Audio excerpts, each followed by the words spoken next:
কোরআনের দাওয়াত দেওয়ার কারণে মক্কার কাফেররা এমন কোনো অত্যাচার নাই, এমন কোনো জুলুম নাই, এমন কোনো নির্যাতন নাই আমার নবীর উপরে করে নাই। কথা বলেন, এমন কোনো নির্যাতন জুলুম নাই আমার নবীর উপরে করে নাই। আল্লাহ রসুলকে মক্কার কাফেররা, তায়েফের কাফেররা এত কষ্ট দিয়েছেন। আল্লাহ রসুলকে তায়েফের ময়দানে পাথর মেরে আল্লাহ রসুলকে রক্তাক্ত করেছেন একমাত্র কোরআনের দাওয়াত দেওয়ার কারণে। ঠিক কিনা বলেন? আল্লাহ রসুল কোরআনের দাওয়াত থেকে এক চুল পরিমাণ দূরে সরে যায় নাই। ঠিক কিনা বলেন? ও মুসলমান, শুধু আল্লাহ রসুল কোরআনের জন্য রক্ত দেয় নাই, আল্লাহ রসুলের সাহাবীরাই কোরআনের জন্য জীবন দিয়েছে। আল্লাহ রসুলের হাদিস, আল কোরআন হুজ্জাতুল লাকা ওয়া আলাইকা। আল্লাহর নবী বলেন, এই কোরআন এমন এক কিতাব, হাসরের ময়দানে এই কোরআন কারো পক্ষে জান্নাতে যাবার জন্য সুপারিশ করবে। এই কোরআন কারো জন্য হাসরের ময়দানে সুপারিশ করবে। কি করবে? সুপারিশ বোঝেন? এই কোরআন যখন আপনি জাহান্নামের দিকে ফেরেশতারা নিয়ে যাবে, আল্লাহর কোরআন বলবে, না না না, তাকে আমি জাহান্নামে নিতে দিব না। তার যদিও ছোটখাটো গুনাহ থাকতে পারে, কিন্তু এই ব্যক্তি দুনিয়াতে আমি কোরআনকে ভালোবাসত। সুবহানাল্লাহ বলেন। এই কোরআনকে ভালোবাসত। আল্লাহ তাআলাকে বলবে, আল্লাহ আমি কোরআন তার পক্ষে সাক্ষী দিতেছি, আপনি তাকে জাহান্নামে দিতে পারবেন না, আপনি তাকে জান্নাতে দিয়ে দেন। সুবহানাল্লাহ। কাল হাসরের ময়দানে আল্লাহর কোরআন আপনার পক্ষে আমার পক্ষে সাক্ষী দিবে জান্নাতে নেওয়ার জন্য। আবার কিছু কপাল পোড়া মুসলমান থাকবে যাদের বিরুদ্ধে আল্লাহর কোরআন আল্লাহর আদালতে মামলা দায়ের করবে। আল্লাহ তাআলার কোরআন বলবে, আল্লাহ আপনি তাকে জান্নাতে দিবেন না, জাহান্নামে দেন। কারণ দুনিয়ার জমিনে সে কোরআন পড়ে নাই, কোরআন বোঝে নাই, এমনকি কোরআনের মজমায়ও কোনোদিন আসে নাই। কোরআনের মজমায়ও, এই যে যুবক ভাইয়েরা আপনারা কোরআন শোনার জন্য দূর দূরান্ত থেকে আসছেন, ঠিক কিনা বলেন? কোরআনের মহব্বত আছে বিদায়। কিন্তু আরো কত মুসলমান যুবক আছে যারা রাস্তা দিয়া ঘুরতেছে, কোরআনের মজমায়ও আসে না। আপনারা যে আসছেন, জিতছেন নাকি ঠকছেন? কেমন জিতা জিতছেন? এক এক হরফে 10 নেকি পেয়েছেন, এক খতম করে কোরআনুল কারীমের সওয়াব পেয়েছেন। ঠিক কিনা বলেন? ও যুবক, কাল হাসরের ময়দানে আল্লাহ তাআলা তোমাকে আমাকে ধরবি যে তুমি কি আমার জমিনে আমার দেওয়া রিজিক খেয়েছো, আমার দেওয়া অক্সিজেন গ্রহণ করেছো, আমার দেওয়া নেয়ামত তুমি ভোগ করছো। বলো, আমার কোরআনের জন্য, দ্বীনের জন্য তুমি কতটুকুন সময় ব্যয় করছো, কতটুকুন সময় দিছো? আমার কোরআনের পক্ষে কথা বলো নাই, আমার কোরআনের আইন বাস্তবায়ন করার জন্য চেষ্টা করো নাই। ঠিক কিনা বলেন? অথচ রাসূলের সাহাবীরা হাসরের ময়দানে এক একজন উঠবে, কারো হাত নাই, কারো পা নাই, কারো নাক নাই, কারো চোখ নাই, কারো বুক চিরে কলিজা বের করা হয়েছে। হাসরের ময়দানে সাহাবীরা এক একজন রক্তাক্ত অবস্থায় উঠবে। জিহাদের ময়দানে কাফেররা তাদের অঙ্গগুলো বিচ্ছিন্ন করে ফেলেছে, দেহ থেকে চোখ উঠিয়ে দেওয়া হয়েছে, কলিজা ছিঁড়ে ফেলা হয়েছে। আল্লাহ রসুল ডাক দিয়া বলবে, উম্মত তাকায় দেখ, আমার এই সাহাবীরা দ্বীনের জন্য তারা জীবন দিয়েছে, তারা রক্ত দিয়েছে, কিন্তু তোরা আমার উম্মত, তোরা কোরআনের আইন, দ্বীনের কোরআনের আইন বাস্তবায়ন করার জন্য, আল্লাহর জমিনে দ্বীন কায়েমের জন্য তোরা কোনো চেষ্টা করস নাই, মেহনত করস নাই। এমনকি দেখ, আমার নবীর গায়ে, আমার গায়ে কাফেররা পাথর মেরে আমাকে রক্তাক্ত করছে। আল্লাহ রসুলের সারা শরীর পাথরের আঘাতে এক একটা দাগ হয়ে গেছে। আল্লাহ নবী বলবেন, উম্মত আমার সাহাবীদের গায়ে তরবারির দাগ, তীরের দাগ, আমার শরীরের মধ্যে পাথরের দাগ, তোরা আমার উম্মত, তোদের গায়ে তো একটা ফুলের টোকাও না। কি জবাব দিব আমরা? মুসলমান কোরআনের জন্য চেষ্টা করবে তো দূরের কথা, কোরআনের আইন বাস্তবায়নের জন্য মুসলমান এখন ঠিক মতো নামাজই করে না। নামাজই নাই, দিন নাই, ধর্ম নাই, খাও দাও ফুর্তি করো, দুনিয়াটা মস্ত বড়। ঠিক কিনা? আল্লাহ তাআলা কে আমাদেরকে এই জন্য দুনিয়াতে পাঠাইছে।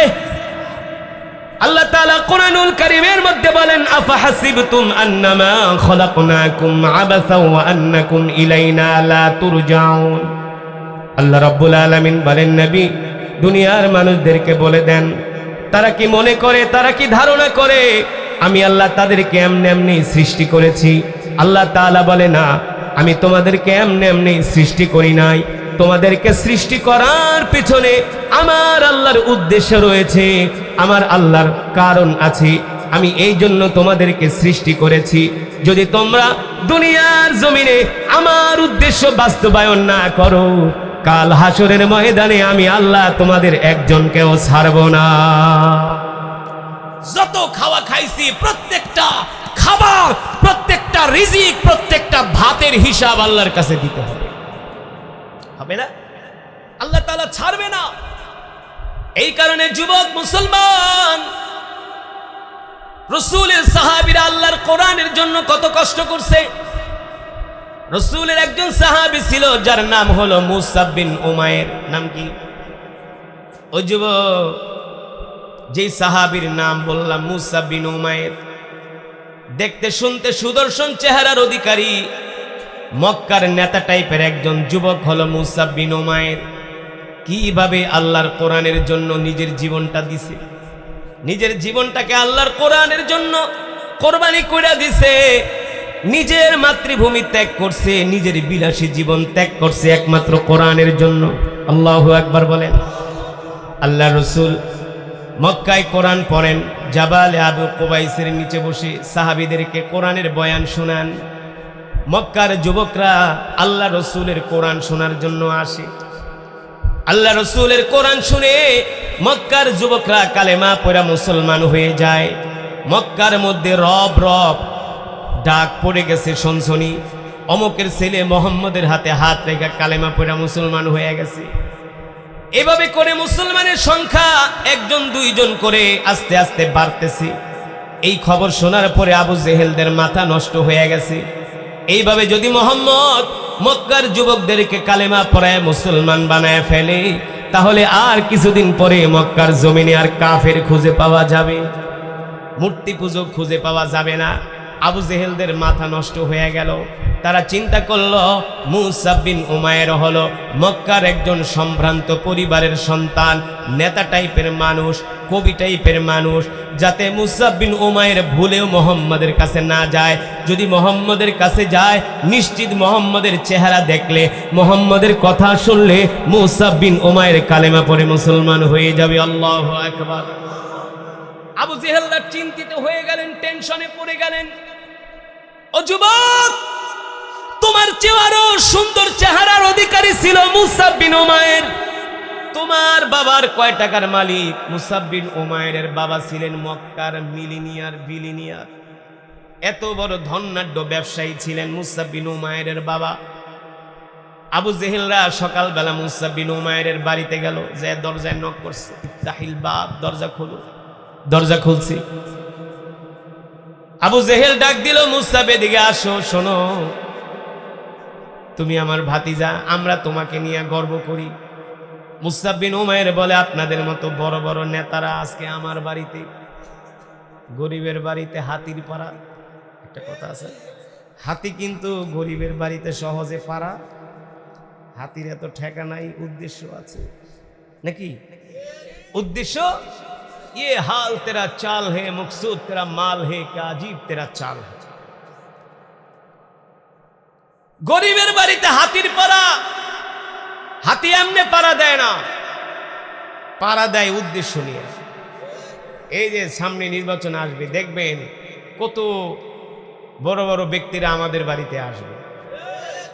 নির্বাচনও শেষ, হেরাও শেষ। আমি জাস্ট একটা উদাহরণ দিলাম। মুসাব বিন উমাইর বলে, আবু জেহেল, আবু লাহাব, ওলীদ ইবনে মুগিরা, আপনারা হলেন মক্কার এক একজন বড় বড় নেতা, আপনাদের হাতে হলো সুপ্রিম পাওয়ার, আমার বাড়িতে আপনারা আসছেন। আবু জেহেলকে, মিয়া তুমি কি ছোট মোটো মানুষ নাকি? তুমি আমাদের ভাতিজার সামনে তুমি আমাদের নেতা হবে। মুসাব বিন উমাইরকে পটাইতেছে।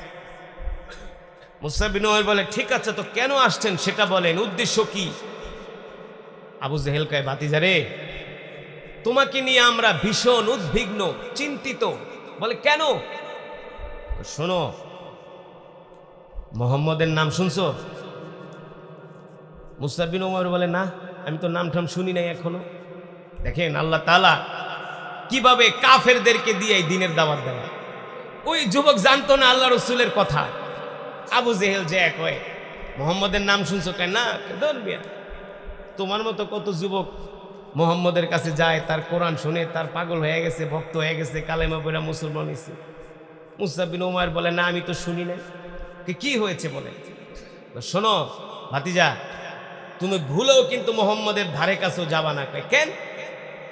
মোহাম্মদ হলো একটা জাদুকর। নাউজুবিল্লাহ বলবেন না? মোহাম্মদ হলো গণক, গণক। নাউজুবিল্লাহ। তোমার মনে কি আছে না আছে সব মোহাম্মদ অটোমেটিক বইলা দিতে পারে। বলেন কি? বলে, হ্যাঁ, শুধু গণক না, সে হইলো কবি, বানায় বানায় কবিতা বলে আর কোরআন বইলা চালায় দেয়। নাউজুবিল্লাহ। মুসা বিন উমাইর কয়, তাহলে তো ফ্যান্টাস্টিক ব্যাপার, তাইলে তো আমার এক নজর তারে দেখা দরকার। এই নিজের পায়ে নিজেই কুড়াল মারে আবু জেহেল।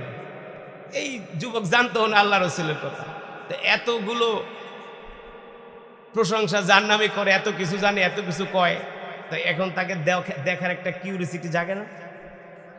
মানুষের স্বভাব হলো আপনি যত নিষেধ করবেন তত সে বেশি করে করবে। এটা হলো মানুষের একটা স্বভাবজাত অভ্যাস। দেখবেন এক জায়গায় আগুন লাগছে, পুলিশ এসে পিটাইতেছে, যাইস না, আরো বেশি করে যায়, যায় কি যায় না? এটা মানুষের স্বভাবজাত একটা অভ্যাস। আবু জেহেল এই কথা বলার পরে মুসা বিন উমাইর কয়, তাহলে তো আমার যাওয়া দরকার। না না না, আরে মিয়া, তুমি যাইবা না, এই কারণেই তো আসছি তোমারে বারণ করার জন্য। কেন? না, মোহাম্মদ সেকেন্ডের ভিতরে বাবা আর পুত্রের সাথে সম্পর্কের বিচ্ছিন্ন ঘটায় দেয়, বিচ্ছেদ করে দেয়। মোহাম্মদের কাছে কোনো যুবক গেলে দ্বিতীয় দিন আর সে বাবার কাছে আসে না, মায়ের কাছে আসে। মায়ের কাছে বাবার কাছে আসে না, মানে আল্লাহ রসুলের চেহারা দেখেই তো মক্কার যুবকরা পাগল হয়ে যায়। ওরা বলে পাগল আল্লাহ রসুলকে, আর আল্লাহ রসুলের চেহারা দেখে মক্কার যুবকরা কয়, পাগলের এত সুন্দর চেহারা হয় না, পাগল এত সুন্দর করে কথা বলতে পারে না। ঠিক কিনা বলেন? পাগলের ব্যবহার কোনোদিন এত সুন্দর হতে, পাগলের গায়ে এত সুন্দর স্মার্ট পরিচ্ছন্ন পোশাক, কথার ভিতরে একটা, চলাফেরার ভিতরে একটা আভিজাত্য। পাগল তো থাকে ময়লাযুক্ত কাপড় পরা, পয়সা থাকে। কিন্তু আল্লাহ রসুল সাল্লাল্লাহু আলাইহি সাল্লাম তো ছিলেন পৃথিবীর সবচেয়ে সুদর্শন পুরুষ, সবচেয়ে স্মার্ট, সবচেয়ে আধুনিক। ঠিক কিনা বলেন? যুবকরা এখন নকল করে মেসি আর রোনাল্ডো। আরে কুলাঙ্গার কোথাকার!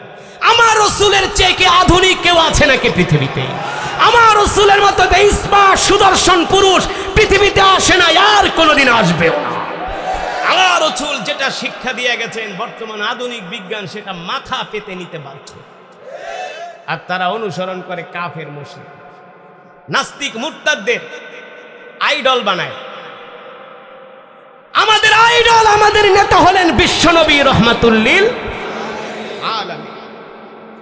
মুসা বিন উমাইর বলে, আবু জেহেল চাচা জান আসছেন, ভালো কথা, তো যেই লোকটার সম্বন্ধে এত কথা বললেন, তারা তো আমার একটু, এটা ইসরায়েলের পানি, এটা এখানে রাখাটাও অন্যায়, আমরা ইসরায়েলের পানি খাই না, এটা ঠিক আছে, এটা ফ্রেশ, এটা আমাদের দেশের পণ্য। এই দেশে আলেম ওলামারা এই দেশকে বেশি ভালোবাসে, ইসলামকে ভালোবাসে।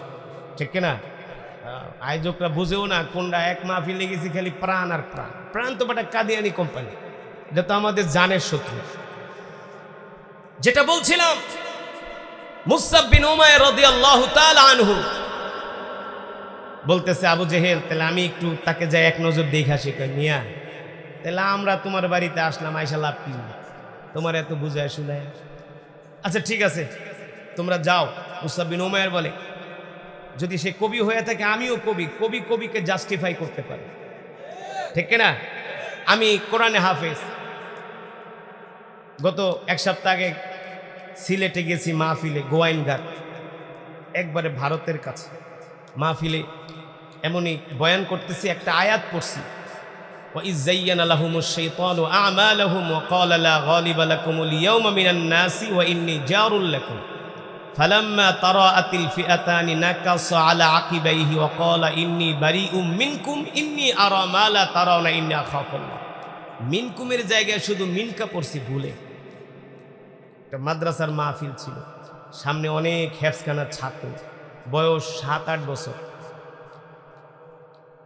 মিনকুমের জায়গায় শুধু মিনকা পড়ছি। এই ভুলটা পড়ছি দেখা ছোট ছোট হাফেজ 7-8 বছর বয়স একটা আর একটারে খোঁচা মারে, দেখছো হুজুরে ভুল পড়ছে। হুজুরে কি করছে? লোকমা দে। আর একটা না বেটা পরে পিটাইব। আমার সামনে বৈশা। ওরা তো মনে করে ওই যে হেফজখানায় হুজুরা মারে, কিন্তু ভুল লোকমা যে দেওয়া যায় এটা ওরা বোঝে, কিন্তু হুজুরের ডরে না না লোকমা টোকমা দিস না, পরে হুজুর পিটাইব, হুজুরের কাছে বিচার দিব। পরে আমার ওয়ার শেষ হওয়ার পর আমি ডাকছি দিঘায়, আমার সামনে বসে হাসলি খায়, আপনি যে ভুল করছেন। আল্লাহু আকবার। এটা হচ্ছে কোরআনের মুজিজা, ঠিক কিনা বলেন? ছোট বাচ্চা কোরআন মুখস্থ করছে, তার সামনে ভুল পড়লে অটোমেটিক কম্পিউটারে ধরতে না পারলে সে ধরে ফেলছে। তার মানে একজন হাফেজের সামনে একজন হাফেজ ভুল পড়লে সে ধরতে পারে। একজন ইঞ্জিনিয়ার যদি প্ল্যানিং এ ভুল করে তাহলে আরেকজন ইঞ্জিনিয়ার পারে কি পারে না? মুসআব বিন উমাইর বলে, আমি কবি, যদি মোহাম্মদ কবি হয় আমি ধরতে পারবো, আমি ধরতে পারবো। তাই আল্লাহ রসুল যে মানুষের মনের কথা বইলা দিতে পারে, এটা কিভাবে ধরবে মুসআব বিন উমাইর? আসলে তো আল্লাহ রসুল মনের কথা জানেন না, গায়েবের খবর জানেন না। গায়েবের খবর জানেন ওমা ইয়ানতিকু আনিল হাওয়া ইন হুয়া ইল্লা ওয়াহয়ু ইউহা। দেখেন মক্কার কাফেররা কত বড় শয়তান। আবু জেহেলরা আল্লাহ রসুলের উপরে আক্রমণ করবে, আল্লাহ রসুল বাইতুল্লাহ যায়, তারা লাঠি সোটা নিয়ে দাঁড়ায় আছে রাস্তায়, আল্লাহ রসুলকে পাইলেই রাতের আধারে আক্রমণ করবে। জিবরাইল আলাইহিস সালাম আয়েশা বইলা গেছে, আল্লাহ রসুল আপনি এই রাস্তা দিয়ে যাবেন না, আবু জেহেলরা দাঁড়ায় আছে, আপনার উপর আক্রমণ করবে, আপনি আপনার রাস্তা পরিবর্তন করে। আল্লাহ রসুল রাস্তা পরিবর্তন করে বাসায় এসে কম্বল মোড়া দিয়ে ঘুমাইতেছে, আর আবু জেহেলরা সারা রাত দাঁড়ায় আছে শীতের ভিতরে, আল্লাহ রসুলরে আক্রমণ করবে। খবর পাঠাইছে, কিরে মোহাম্মদ আসে না? মোহাম্মদ আইব করতে, সে তো আরাম করে বাসায় ঘুমাইতেছে। তার মানে সে এই রাস্তা পরিবর্তন করছে, সে গণক, সে জানে আমরা এখানে দাঁড়ায় আছি। আসলে কি আল্লাহ রসুল জানে? জানিয়েছেন কে? আল্লাহ তাআলা। কিসের মাধ্যমে? ওহির মাধ্যমে, জিবরাইলের মাধ্যমে, ঠিক কিনা বলেন? মুসআব বিন উমাইর বলে, আবু জেহেল যদি মোহাম্মদ কবি হয়ে থাকে আমি নিজে ধরতে পারবো, কারণ আমার বাপ আমার দাদা 14 গোষ্ঠী কবি, আমিও কবি। এই কথা বলে আবু জেহেলদেরকে পাঠায় দিচ্ছে। ঠিক মুসআব বিন উমাইর রাত্রবেলা ঘুমায়া চিন্তা করে, মক্কার বড় বড় নেতারা আমার বাড়িতে আসছে, একজন মানুষের সম্বন্ধে এতগুলো কথা বইলা গেল। কারণ মুসআব বিন উমাইর ছিলেন একজন সুশিক্ষিত যুবক, কবি স্বভাবের মানুষ, চিন্তাশীল মানুষ, শিক্ষিত মানুষ। একটা কথা আছে, মূর্খ বন্ধুর চেয়ে শিক্ষিত শত্রু ভালো, ঠিক কিনা বলেন? আবু জেহেল যেই কথাগুলো আল্লাহ রসুলের সম্বন্ধে বলে গেছে, মুসআব বিন উমাইর বলে, আবু জেহেলের কথা আমার বিশ্বাস করা ঠিক হবে না, কারণ আমি তো একজন শিক্ষিত মানুষ। আমি আগে যে মোহাম্মদকে জাস্টিফাই করব, আমি আমার নিজের চোখ দিয়া দেখব সে যেই কথাগুলো মোহাম্মদের সম্বন্ধে বলছে আসলে সেই কথাগুলো সত্য কিনা। মুসআব বিন উমাইর সে এই কথা চিন্তা করতে করতে একদিন সন্ধ্যার সময় আল্লাহ রসুলকে দেখার জন্য চলে গেলেন। আল্লাহ রসুল রহমতুল্লিল আলামিন জাবালে আবু কুবাইস, বাইতুল্লাহর পাশে একটা পাহাড়, সেখানে সাহাবীদেরকে কোরআনের বয়ান শোনান। সিরাতের কিতাবের মধ্যে আসছে মুসআব বিন উমাইর দূর থেকে দাঁড়িয়ে দাঁড়িয়ে আল্লাহ রসুলের জবানে কোরআন শুনতেছে। সুবহানাল্লাহ বলেন। আল্লাহ রসুলের কণ্ঠে কোরআন শুনে মুসআব বিন উমাইর পাগল হয়ে গেছে। বলে, এত সুন্দর হৃদয়গ্রাহী কণ্ঠ, শ্রুতিমধুর কণ্ঠ, আর তিনি তার জবান দিয়া যেটা পড়তেছেন, আমি তো দুনিয়ার কোনো কবিতার সাথে মিল। আসলে তো এগুলো কবি না, কবিতা না, এগুলো হলো আল্লাহর কোরআন, ঠিক কিনা বলেন? মুসআব বিন উমাইর বলে, কোরআনের ভাষাগুলো এত প্রাঞ্জল, এত হৃদয়গ্রাহী, এত হৃদয়স্পর্শী, এত সাহিত্যপূর্ণ ভাষা আমি আজ পর্যন্ত কোনোদিন আমার কান কর্ণকুহরে শুনি নাই, আমার চোখ দিয়াও দেখি নাই। মুসআব বিন উমাইর বলে, আমি আল্লাহ রসুলের জবানে কোরআন শুনে রাত্রে বাড়িতে চলে আসলাম। ঘুমাইতে পারলাম না, সারা রাত চিন্তা করলাম, গবেষণা করলাম। একটা মানুষের বিরুদ্ধে এতগুলো কথা বলে গেল আবু জেহেলরা, একটা কথার কোনো সত্যতা পাই না। তারা বলল মোহাম্মদ পাগল, মোহাম্মদ গণক, মোহাম্মদ জাদুকর। কিন্তু পাগলের চেহারা তো এত সুন্দর হয় না, পাগল তো এত সুন্দর করে কথা বলতে পারে না, পাগল তো কোনোদিন এত সুদর্শন হয় না, পাগল তো এত সুন্দর করে মানুষদেরকে বুঝাইতে পারে না। মুসআব বিন উমাইর বলে আমার রাতের ঘুম শেষ। আমি আবার পরের দিন আল্লাহ রসুলের জবানে কোরআন শুনতে চলে গেলাম। আরো আসতে বল সুবহানাল্লাহ। মুসআব বিন উমাইর বলে আমি দ্বিতীয় দিনও আল্লাহ রসুলের জবানে কোরআন শুনলাম। মনে হয় আল্লাহ রসুলের জবানে কোরআনের তেলাওয়াত আমার হৃদয়কে টাচ করতেছি। প্রতিটা আয়াত যে আমার হৃদয়ে বাড়ি খাচ্ছি, আমার অন্তঃকোহরে ঢুকতেছি। আমি যতই শুনি ততই আমার কাছে ভালো লাগতেছি। মুসআব বিন উমাইর বলে আমি তৃতীয় দিন শপথ নিয়ে গেলাম, আজকে আমি আল্লাহ রসুল মুহাম্মদ সাল্লাল্লাহু আলাইহি সাল্লামের সাথে নিজে কথা বলবো। নিজে 2 দিন তো আমি তাকে দূর থেকে দেখলাম, আজকে তৃতীয় দিন আমি নিজে যে তার সাথে কথা বলবো, আমি ডিসকাস করব। আবু জেহেলরা তাকে বলে পাগল, গণক, জাদুকর। কিন্তু আমার কথা হলো একটা দোষও তো আমি মুহাম্মদের মধ্যে পাই। তার মানে মক্কার নেতারা মিথ্যা বলছি। ঠিক মুসআব বিন উমাইর রাদিয়াল্লাহু তাআলা আনহু আল্লাহ রসুলের কোরআনের মজমার পাশে যায় দাঁড়ায় আছি। হঠাৎ করে আল্লাহ রসুলের নজর পড়ে গেছে মুসআব বিন উমাইরের দিকে। আল্লাহ রসুলও খেয়াল করছেন একটা যুবক প্রতিদিন আসে, দূর থেকে দাঁড়ায় দাঁড়ায় শোনে, ভিতরে আসে না। আসবো কিভাবে? সে তো আর মুসলমান, সে তো মূর্তি পূজক, সে তো মূর্তি পূজক। আল্লাহ রসুল ডাক দিছে তাআলাও ইয়া শাবাব, এই যুবকের দিকে আয়, ইজলিস হুনাক, এখানে বস। নাম কি? মুসআব বিন উমাইর। বাবার নাম? ও মুসআব বিন উমাইর। ও আচ্ছা, তোমার বাবাকে তো আমি চিনি, তোমার বাবাকে আমি চিনি। তোমার বাবা মক্কার অনেক বড় ব্যবসায়ী, অনেক বড় ব্যবসায়ী, তোমার বাবাকে আমি চিনি। তো তোমার বাবাকে তো আমি চিনি, সে তো মূর্তি পূজক। বাপ মূর্তি পূজক মানে ছেলে কি মুসলমান? ছেলেও তো একই। তুমি কেন আসছো আমার মজমায় বলো তো? মুসআব বিন উমাইর বলে শোনেন, আপনার মজমায় আমি এমনি এমনি আসি না, আমি আপনার নামও জানতাম না। তার নাম কিভাবে জানলা? বলে আমার বাড়িতে মক্কার বড় বড় নেতারা গেছে। কে কে গেছে? আবু জেহেল, আবু লাহাব, উতবা, সাইবা, ওলীদ ইবনে মুগিরা। তো ওলীদ ইবনে মুগিরার নাম যখন বলছে, আল্লাহ রসুলের সবচেয়ে বড় দুশমন, আল্লাহ রসুলকে গালি দিছিল ওলীদ ইবনে মুগিরা। আল্লাহ রসুল বলছিল ওলীদ ইবনে মুগিরা আমারে গালি দিছে, সাহাবীরা মন খারাপ করো না, ওলীদ ইবনে মুগিরার জন্মের সমস্যা আছে, জন্মের সমস্যা আছে। বেয়াদব টাইপের লোক ছিল ওলীদ ইবনে মুগিরা। আর আবু জেহেল ছিল ছেসরা। কিছু লোক আছে এলাকায় দেখবেন বাকি খায় আর টাকা দেয় না, আছে না? বাকি খায় টাকা দেয় না, ছেসরামি করে, বিচার করে যায়, সাল্লিশি করে ঘুষ খায়, কারো থেকে টাকা হাওলাত আনলে আর দেয় না। আল্লাহ রসুল অনেক বিচার করছে। আবু জেহেল মানুষের টাকা আনছে, দেয় না। আল্লাহ রসুলের কাছে মক্কার বড় বড় লিডাররা বাইতুল্লাহ বসে আছে, কাবার প্রাঙ্গণে। মক্কার যুবক লোক আইসা বিচার দিছে, এই আবু সুফিয়ান, ওলীদ ইবনে মুগিরা, আবু জেহেল আমার থেকে টাকা হাওলাত নিচে দেয় না। কেউ ঘোড়া ব্যস্ত আইছে, ঘোড়া নিয়ে গেছে বাড়িতে, কয় যাও টাকা পরে দিমু, পরে আইনো বাড়ির থেকে যায়। পরে বাড়িতে গেছে টাকা আনতে, টাকা দেয় না, দেয় না, ছেসরামি করে।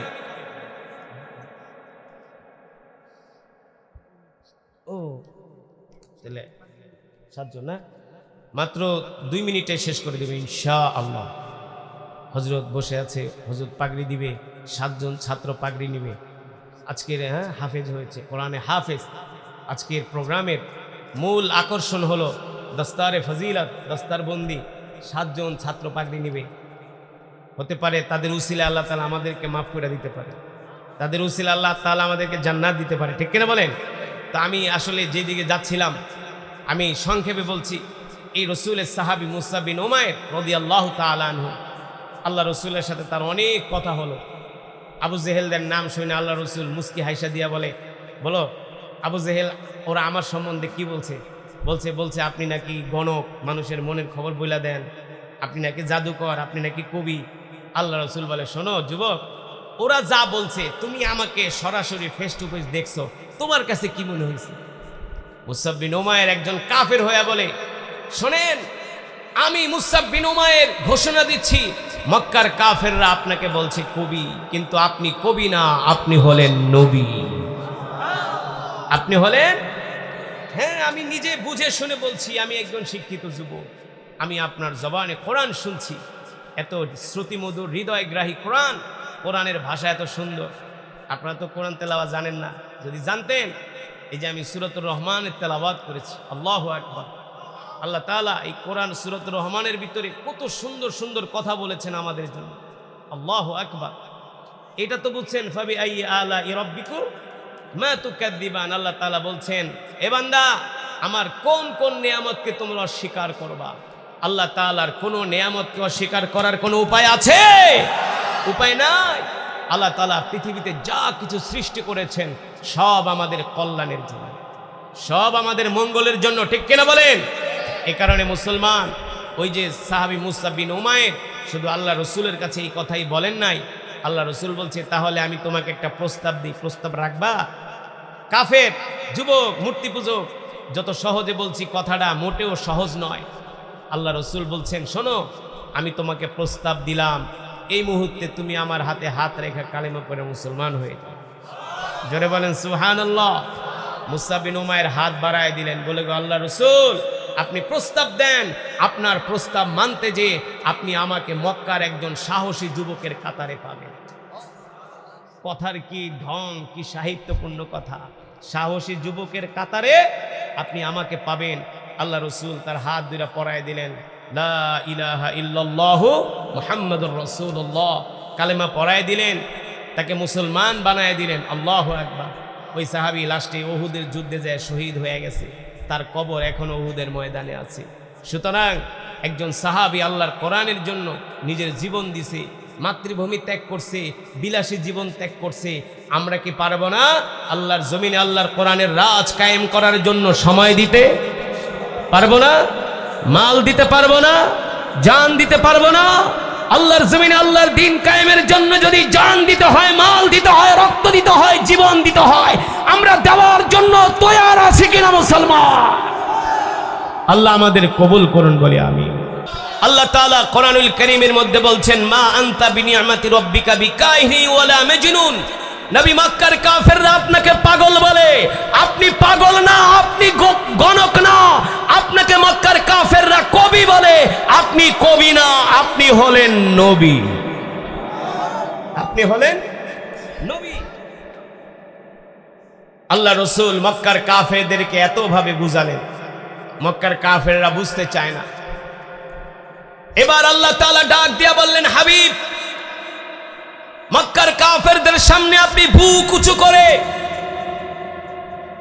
ওদের সামনে ঘোষণা করে দেন, আলা লাহুল খালকু ওয়াল আমর, তাবারাকাল্লাহু রাব্বুল আলামিন। এই মক্কার কাফেররা শুনে রাখো, আজ থেকে আমি আল্লাহর পয়গম্বর মুহাম্মদ সাল্লাল্লাহু আলাইহি সাল্লাম ঘোষণা করছি, সৃষ্টি যার, আসমান যার, জমিন যার, আইন চলবে তার। আইন চলবে, জমিন যার, বিধান চলবে তার। এই জমিনে কার বিধান চলবে? আল্লাহ তাআলার বিধান, কোরআনের বিধান। কিন্তু আমরা কি সেই কোরআনের বিধান কায়েম করতে পারছি? হ্যাঁ, কেন পারলাম না? আমরা কেন চেষ্টা করলাম না? কাল হাসরের ময়দানে আল্লাহর আদালতে আমাদেরকে জবাব দিতে হবে, ঠিক কিনা? আমাদের সংখ্যা বেশি নাকি সাহাবীদের সংখ্যা বেশি ছিলেন? কাদের? আমাদের। তো সাহাবীরা তো 313 জন 1000 কাফেরকে হোতায় ফেলাইছে, কথা বলে না? সাহাবীরা মাত্র 800 কাফের ছিল, 3000 উহুদের যুদ্ধে 3000-এর সাইজ করে ফেলাইছে, কথা বলে না? মুসলমান ছিল অনলি 3000, মাত্র 3000, আর কাফেরের সংখ্যা ছিল 2 লাখ। মুতার প্রান্তরে 3000 মুসলমানের সাথে 2 লক্ষ কাফের পারে নাই, ঠিক কিনা বলেন? তো আমরা কেন আজকে সারা পৃথিবীতে কোটি কোটি মুসলমান আমরা কেন কোরআনের শাসন প্রতিষ্ঠা করতে পারছি না, কোরআনের রাজ কায়েম করতে পারছি না? এর কারণ কি? এর একটি মাত্র কারণ হলো আমাদের ঈমান দুর্বল হয়ে গেছে। কি দুর্বল হয়ে গেছে? এই ঈমানকে যদি শক্তিশালী করতে হয়, ওয়াইদা তুলিয়াত আলাইহিম আয়াতুহু যাদাতুহুম ঈমানা, কোরআন পড়তে হবে, কোরআন মানতে হবে, কোরআন বুঝতে হবে, কোরআন অনুযায়ী চলতে হবে, তাহলেই আমাদের ঈমানি শক্তি বাড়বে। ঠিক কি না? আল্লাহ রাব্বুল আলামিন সে কথাই কোরআনুল কারীমের মধ্যে বলছেন, নবী ওয়ানুনাজ্জিলু মিনাল কুরআনি মা হুয়া শিফাউ ওয়া রাহমাতুল লিল মুমিনিন ওয়ালা ইয়াজিদুয যালিমিনা ইল্লা খাসারা। নবী হে আমার, আমি আল্লাহ আপনার উপর যে কোরআন নাজিল করেছি, এই কোরআন আমি মুমিনের শেফার জন্য নাজিল করেছি। ঠিক কিনা বলেন? এই কোরআন আমি মুমিনের মুক্তির জন্য নাজিল করেছি। এই কোরআন হলো মুমিনের জন্য মেডিসিন, মুমিনের জন্য ঔষধ। ঠিক কিনা?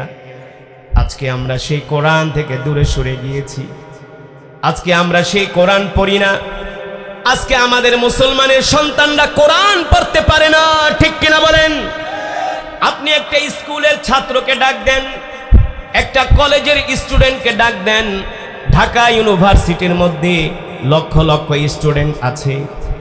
100 ছাত্রকে একসাথে করেন, 100 ছাত্রকে আপনি কোরআন জিজ্ঞেস করেন, সূরা ফাতিহা জিজ্ঞেস করেন, দেখবেন 100-র মধ্যে 90 জনই সূরা ফাতিহা সহি করে পড়তে পারবে না।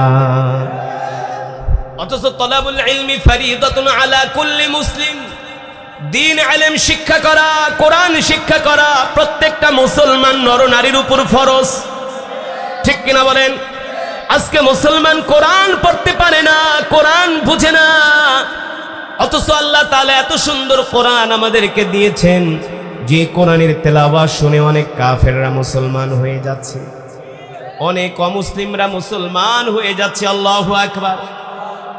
বিশ্বাস করেন না? 2017 সনে মালয়েশিয়ার জাতীয় দিবস, আমাদের যেমন স্বাধীনতা দিবস, ইন্ডিপেন্ডেন্ট ডে, মালয়েশিয়ার স্বাধীনতা দিবসের নাম হলো মারদেকা। 2017 সনে আমি ওদের একটি জাতীয় স্বাধীনতা দিবসে পরপর 3 বছর গিয়েছিলাম একটা প্রোগ্রামে। কুয়ালালামপুরের বিখ্যাত মসজিদ আল জামে, একবারে কুয়ালালামপুরের মেইন সিটি, যেখানে সবচেয়ে বেশি বাঙালিরা বসবাস করে, কোতায়রার পাশে মসজিদে নেগারার পাশে মসজিদে জামে। আমাদের দেশ তো অনেক উন্নত দেশ, আমরা তো পুরা সিঙ্গাপুর হয়ে গেছি। এই কারণে রাস্তায় নামলে আগে লুঙ্গি উড়াইতে হয়, জুতা মাথায় নিতে হয়। আমাদের দেশ হইল সিঙ্গাপুর, আর মালয়েশিয়া হইল গরিব দেশ। কেন বলছি? মালয়েশিয়ার স্বাধীনতা দিবসে প্রত্যেকটা মসজিদে মসজিদে তারা কোরআন তেলাওয়াতের আয়োজন করে, কোরআনের মাহফিল করে। তাও কি সারা পৃথিবী থেকে যারা আন্তর্জাতিক কারি সাহেব, সারা পৃথিবী থেকে তারা দাওয়াত দেয়। দাওয়াত দিয়ে প্রতিটা মসজিদে মসজিদে তারা কোরআনের মাহফিল করে। স্বাধীনতা দিবসে তারা কোরআনের মাহফিল করে। তো আমাকে ওই প্রোগ্রামে দাওয়াত দিল 2017-18 সন। তো আমি আসরের পরে আমার শিডিউল ছিল তেলাওয়াতে, মসজিদ আল জামেকে যখন তেলাওয়াত করছিলাম। মালয়েশিয়া হলো একটা ট্যুরিস্ট কান্ট্রি, সেখানে সারা পৃথিবী থেকে ট্যুরিস্ট আসে মালয়েশিয়া ভিজিটের জন্য। যখন তেলাওয়াত করছিলাম, মসজিদের বাউন্ডারির ওই পাশে হাজার হাজার অমুসলিম ছেলে মেয়ে তারা মসজিদের বাউন্ডারির পাশে দাঁড়ায় আছে।